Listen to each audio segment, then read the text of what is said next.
Hello and good morning student.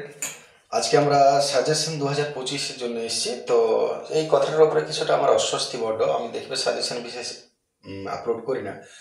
তো কিছু important দরকার পড়েই অবশ্য স্টুডেন্টদের যেটার উপরে বেশি ভরসা করে যেতে পারো। কিন্তু একটা কথা বলে রাখি যে তুমি কখনোই কোনো কারো উপরে যে তুমি সাজেশনের উপরে ভরসা করো না যে এইটা নিশ্চিত পড়বে বলে। তাই জন্য আমরা সব কিছু আন্দাজের উপরে ডিপেন্ড করে যে, এবং একটা এক্সপিরিয়েন্সের উপরে লং এক্সপিরিয়েন্স থাকে, যার জন্য আমার 20-22 বছর হয়ে গেল যেহেতু পড়ানো, তাহলে এইভাবে আর কি ব্যাপারটা দাঁড়ায় যে হ্যাঁ মোটামুটি যা বলা হয় নিশ্চিত থাকে যে হ্যাঁ পাবে, কিন্তু 100% বিশ্বাস যেন না হয় কারো উপরে না।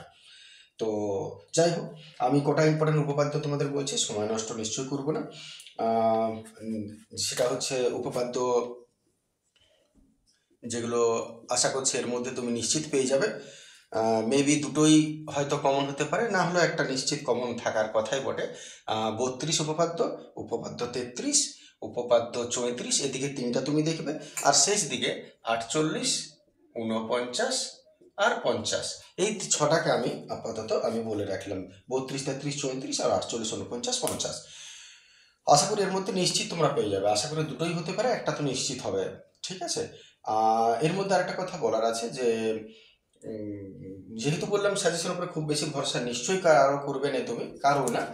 আর একটা কিন্তু সবগুলো একটু দেখে রাখবে। সবগুলো দেখে বলতে মোটামুটি একটা ধারণা যেমন সবগুলোর থাকে যে যেটা আসুক সেটা যেন পারো করতে।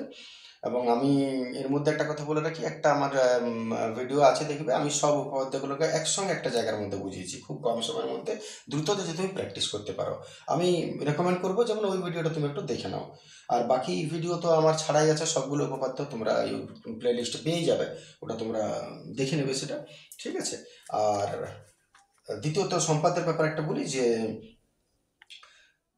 সম্পাদ্যের মধ্যে অন্তর্বৃত্ত পরিবৃত্ত চেয়ে এই দিকে তুমি যদি দেখো স্পর্শক, কারণ ওগুলো অনেক সময় মিলতে চায় না, সমস্যা ক্রিয়েট করে, যার জন্য স্পর্শক বা মধ্য সমানুপাতি এগুলো একটু ভালো করে দেখবে। এর মধ্যে মধ্য সমানুপাতিটা আমি বলবো সম্পাদ্যের মধ্যে যদি বলো, সম্পাদ্যের মধ্যে যদি বলো তো তুমি মধ্য সমানুপাতি একটু দেখবে ভালো করে, মধ্য সমানুপাতি। আর হচ্ছে তোমার বর্গমূল, বর্গক্ষেত্র অঙ্কন, বর্গমূল, বর্গক্ষেত্র বর্গমূল, এইটা দেখবে। এর মধ্যে নিশ্চিত তুমি এবারে পেয়ে যাবে। তবে হ্যাঁ, পুরোটা প্র্যাকটিস রাখবে, এগুলোর উপরে বিশেষ করে দেখবে। আমি নিচে লিঙ্ক দিয়ে দেবো, যেটা আমি একসঙ্গে কম্বাইন্ড সব উপপাদ্যগুলোকে বুঝিয়েছি, তুমি একবারে দেখে বুঝতে পেরে যাবে, মনে পড়ে যাবে সবগুলো। একবার যদি পারো, প্রয়োজন পড়ে, তাহলে তুমি দেখবে, আমি লিঙ্ক নিচে দিয়ে দেবো। ঠিক আছে, বাস এটুকুই রাখলাম আজকের video. Thank you, good day.